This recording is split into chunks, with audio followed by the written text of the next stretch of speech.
Gina here from Will Written, helping you to put your affairs in order and plan a secure future for yourself and the people that you love. And the big topic that I'm going to talk about today, the question that I'm going to answer is, are your kids going to be okay if something ever happens to you? And the answer to that question is, well, yes, if you do some very simple things in your estate planning strategy.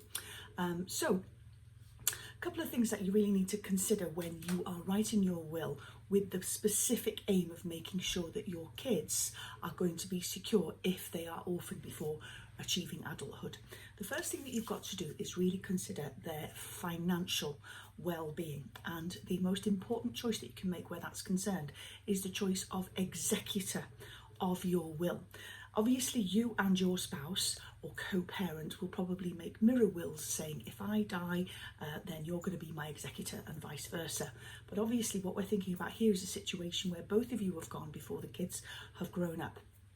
And so what you've got to think about is who within your circle you could really trust to look after the children's money for them until they are mature enough to look after their inheritance themselves. That might be one of your siblings or a really close friend or something like that, you know, or indeed it could be a professional if that's the most appropriate choice for you. So give that some serious thought, okay? Because they're going to have a major long-term role in your children's lives if your children have to complete their upbringing without you around. The second, and probably the most obvious thing that most mums and dads think about in this situation, is who should be the guardian of the children if something happens to you. So you can nominate a testamentary guardian. That's the person or the people that will be given the responsibility for bringing your children up, for deciding where they live, for deciding what school they go to, and for making sure that they have continuity and love and support and happiness for the rest of their upbringing. So clearly it's got to be somebody who's close to you and close to the children, who knows the children well, but also that you can really trust to follow your values and preferences for the way that the children should be brought up, you know. So it could be, for example, your parents if they're young enough, or your siblings, or other people that are within your close circle. They're going to have, you know, an important role in your children's lives. It doesn't have to be the same person as the executor. You can have an executor who takes care of the financial side, and a different person as the guardian who actually takes care of their emotional and practical day-to-day well-being. So give serious thought to the choice of executor. And the third thing to seriously think about doing is set an age at which the children will actually come into their inheritance. The default age in a will is 18, but obviously if your children were orphaned, they would probably be coming into quite a significant sum of money. That is going to be something that needs to tide them over and see them through the rest of their adulthood, you know. So it might be the proceeds of sale of your house, it might be life insurance, etc.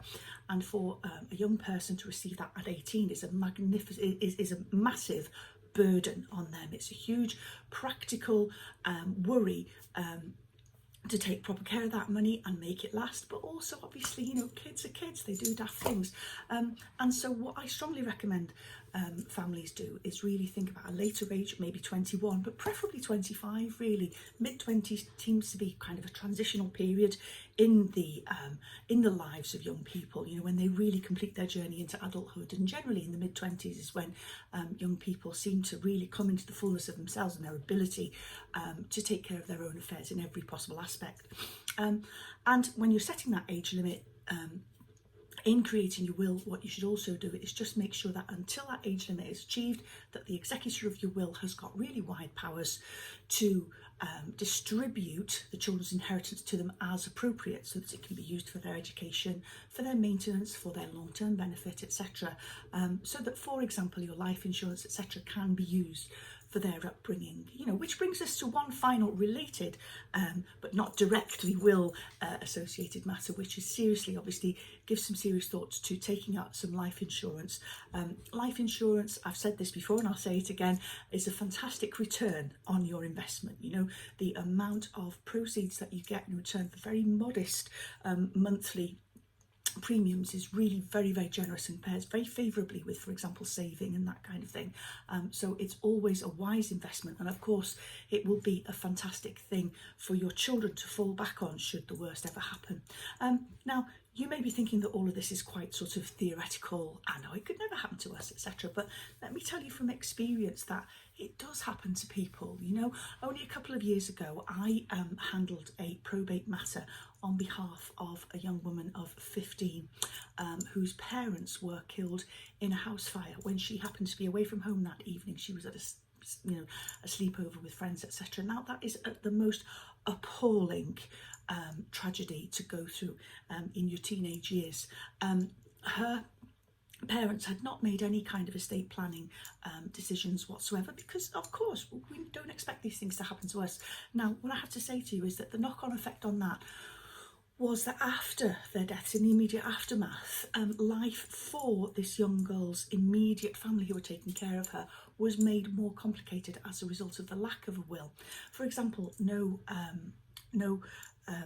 guardian had been nominated to take care of her, and so although the family agreed that one of her aunties should be her primary caretaker, you know, with obviously uncle, etc., you know, auntie was married with a family of her own, they actually had to go through 6 to 8 months of family court proceedings in order to have an order under the Children Act saying that they were going to be the actual guardians, which obviously was a great load of red tape that they could certainly do without, you know. And then the other thing that was a bit of a legal headache was that actually, in the absence of a will, it's the next of kin who has the responsibility for putting a deceased person's affairs in order.